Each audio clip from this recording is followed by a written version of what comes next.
안녕하세요. 새로운 한 주가 시작되는 월요일입니다. 주말은 잘 보내셨는지요? 항상 월요일이 되면 사주 알아맞히기 동영상으로 여러분과 같이 대면하게 됩니다. 115번째 시간이고요. 자, 이번 주에도 전주에 내드리는 문제 풀어드리고 이번 주 새로운 문제 내드리는 그런 순서로 진행해 보겠습니다. 자, 그럼 먼저 전주 문제부터 풀어드리겠습니다. 자, 이 사주가 이 전주에 여러분한테 내드렸던 문제가 되겠죠. 무진년, 을축월, 병인일, 계사시에 태어나신 여자분이십니다. 자, 문제가 뭐였죠? 문제는 이 전주 문제는 세 가지였죠. 첫 번째, 이 사주에 계수가 잡티인데 삼상격이 된 이유. 이 사주가 삼상격이 되는데 계수가 잡티가 돼서 안 될 것 같은데 된 이유가 있습니다. 좀 난이도가 있다고 그랬죠. 그 이유가 무엇인지 첫 번째 문제고, 두 번째, 이 사주 이성 배우자 덕이 어떤가요? 이성 배우자 덕이 어떤지를 묻는 문제가 되겠고, 세 번째, 이 사주에서 이성 배우자 덕이 좋지 않다면 이성 배우자 덕을 안 좋게 하는 살이 있나요? 이 살을 다 얘기하는 그 세 가지가 문제가 되겠습니다. 자, 그러면 사주 형국을 파악해 봐야 알겠죠? 사주 형국을 파악하기 위해 오행의 분포부터 알아보겠습니다. 먼저 일간인 내편부터 알아볼까요? 일간의 내편의 오행이 세력이 강하면 사주가 강해지고, 반대로 상대편 일간의 힘을 빼가는 오행이 세력이 강하면 사주가 약해진다는 얘기죠. 일간이 병화 큰 불로 태어났네요. 불의 내편은 비겁인 같은 불이나 불을 생겨주는 땔감인 나무가 내편이 되겠습니다. 먼저 비겁인 불부터 찾아볼까요? 불은 시지에 사와 큰 불이 있네요. 그리고 다른 데로 없고 지장간, 일지, 임목간의 병화가 암장되어 있네요. 다음에 불을 생겨주는 땔감인 나무를 찾아볼까요? 나무는 일지에 임목 큰 나무가 있습니다. 그리고 월간에 을목 작은 나무가 있고요. 그리고 다른 데는 없고 지장간, 연지, 진토안에 을목이 암장되어 있는 정도입니다. 자, 그러면 내편의 세력이 제법 있죠. 사와 큰 불, 임목, 큰 나무, 을목, 작은 나무까지. 자, 상대편도 한번 찾아봐야 되겠죠. 일간의 힘을 빼는 오행 뭔가요? 식상, 일간이 생하면서 힘받고, 재성, 일간이 극하면서 힘받고, 관성, 일간이 날에 극하니까 일간이 힘이 약해지는 이 세 가지가 상대편 오행이 되겠습니다. 자, 식상은 뭔가요? 불이 생겨주는 오행이니까 흙이 되겠고, 재성은 쇠, 그리고 관성은 물이 되겠네요. 먼저 식상인 흙을 찾아볼까요? 흙은 연간에 무토 큰 흙 광하는 대지, 연지에 진토 큰 흙 광하는 대지, 월지에 축토 작은 흙이 있습니다. 그리고 다른 데는 없고 지장간, 일지, 임목간의 무토, 시지, 사완의 무토가 암장되어 있네요. 다음에 재성인 쇠를 찾아볼까요? 쇠는 사주팔자에 나온 건 없고 지장간, 월지, 축토안의 신금 작은 쇠, 시지, 사완의 경금 큰 쇠가 암장되어 있습니다. 다음에 관성인 물을 찾아볼까요? 물은 시간에 계수 작은 물이 있네요. 그리고 다른 데는 없고 지장간, 연지, 진토안의 계수 작은 물, 월지, 축토안의 계수 작은 물이 암장되어 있습니다. 자, 그러면 상대편의 세력도 제법 강하죠. 특히 흙기운이 진토, 무토, 무토, 진토, 큰 흙 광하는 대지, 축토, 작은 흙, 그 다음에 계수 작은 물까지. 자, 이렇게 된 사주팔자네요. 그러나 임목이 큰 나무가 큰 불을 생겨주고 작은 나무까지 생겨주는 불기운이 그래도 강하고, 흙도 많이 설을 해주긴 하지만 불기운이 강한 그런 사주팔자가 됩니다. 자, 그런데 이 사주팔자가 나무, 불, 흙, 목생화, 화생토로 이어지는 삼상격 사주가 대표됐는데 계수가 잡티죠. 그래서 삼상격이 안 되고 있어요. 자, 이 계수 입장을 한번 볼까요?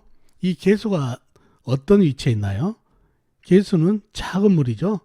작은 물이 목생화를 받은 불기운에 거의 말라가고 있고, 임목 큰 나무에게 물기운을 뺏기고 있는 그런 형국이라 죽기 일보 직전이네요. 그래서 계수 입장에서는 그냥 여기서 앉아서 죽어야 될지 아니면 살 길을 한번 찾아보겠다는 얘기죠.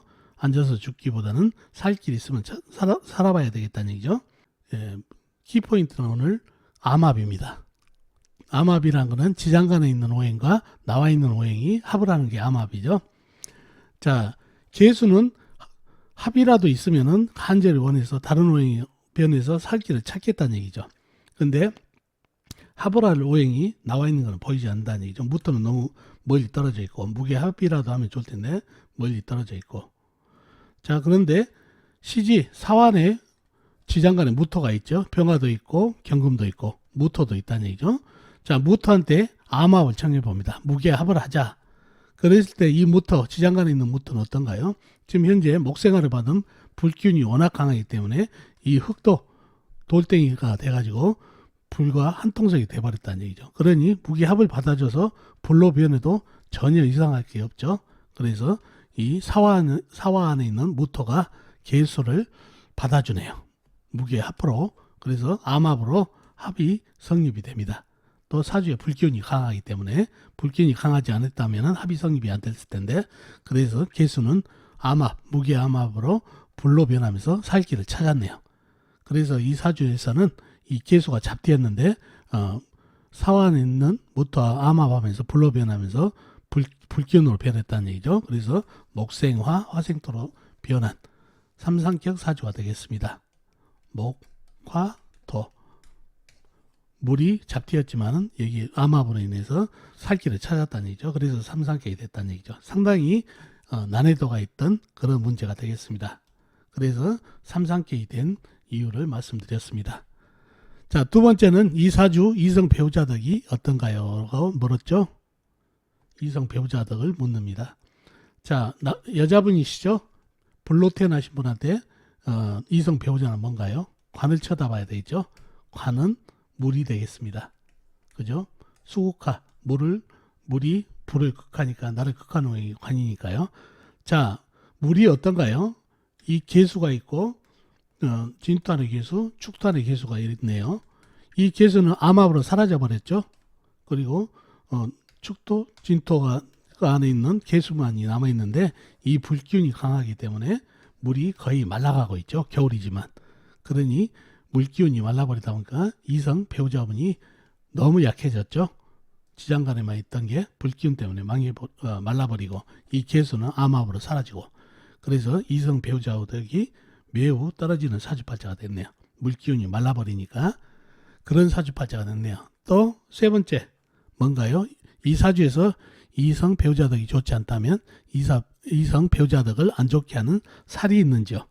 이 사주에서 이성 배우자운이 안 좋게 돼 있다는 얘기죠. 그러면 이성 배우자덕을 안 좋게 하는 살이 있다면 더욱더 이성 배우자덕이 안 좋겠죠. 찾아보자고요. 첫 번째 축토가 보이네요. 축토를 상부살이라고 합니다. 상부살은 남편이 죽는다는 살로 그만큼 이성 배우자운을 약하게 한다는 얘기죠. 상부살 찾는 방법은 여자분 사주 연주 있죠. 연지에 방합을 찾습니다. 진토죠. 진토는 방합이 임묘진 방합에 걸리죠. 그래서 임묘진 방합을 찾은 다음에 임목 있죠. 임목 전에 오는 오행이 상부살이 됩니다. 그러면 임목 전에 축토가 오죠. 그래서 축토가 상부살이 됩니다. 그래서 상부살이 있어가지고 이성 배우자운을 안 좋게 하는 살이 하나 보였습니다. 그 다음에 뭐가 있죠? 진토가 보이네요. 이 진토는 뭘까요? 이거를 부성인묘라고 합니다. 부성인묘는 남편이 묘에 들어갔다 그러면 이 역시 이성 배우자운을 매우 안 좋게 하는 살이거든요. 이 부성인묘 찾는 방법은 이 병화, 이 일간의 관을 찾는다는 얘기죠. 이 병화의 관은 물이죠. 이 물기운이 관이 된다는 얘기죠. 이 물기운의 삼합을 찾아요. 그러면 신자진 삼합이 되죠. 물기운의 삼합을 찾으니까. 그러면 생지, 장성지, 진토가 묘고겠죠. 그래서 이 진이 걸리기 때문에 진토가 묘고에 걸린다는 얘기죠. 부성이 물이니까 부성인묘, 부성이 인묘됐다. 남편이 인묘됐다 하는 살로 매우 이성 배우자운을 약하게 합니다. 그래서 축토가 상부살이 되고, 그리고 진토가 부성인묘가 되는 그런 살로 작용하기 때문에 상당히 부분이 안 좋다는 얘기죠. 그리고 여기가 부부궁이죠. 월조가 부부궁. 거기에 축진 팥살이 보이네요. 팥살은 깨어진다는 살이죠. 요거까지 합치다 보니까 이성 배우자운을 매우 약하게 하는 그런 살로 작용합니다. 그래서 이 사주에서는 물기운이 말라버려 가지고 이성 배우자운이 안 좋은데 거기에 상부살, 부성인묘, 그 다음에 보부문에 파살까지 있어가지고 부부문을 더 좋지 않게 하는 살까지 있어서 이성 배우자운이 매우 떨어지는 사주팔자가 됩니다. 자, 이렇게 해서 이 전주 문제를 풀어드렸습니다. 자, 이렇게 해서 전주 문제 한번 풀어드렸고, 이번 주 새로운 문제 내드리겠습니다. 이 사주팔자인데요. 정사년, 갑진월, 병오일, 병신시에 태어나신 여자분이시네요. 다시 한번요. 정사년, 갑진월, 병오일, 병신시에 태어나신 여자분이십니다.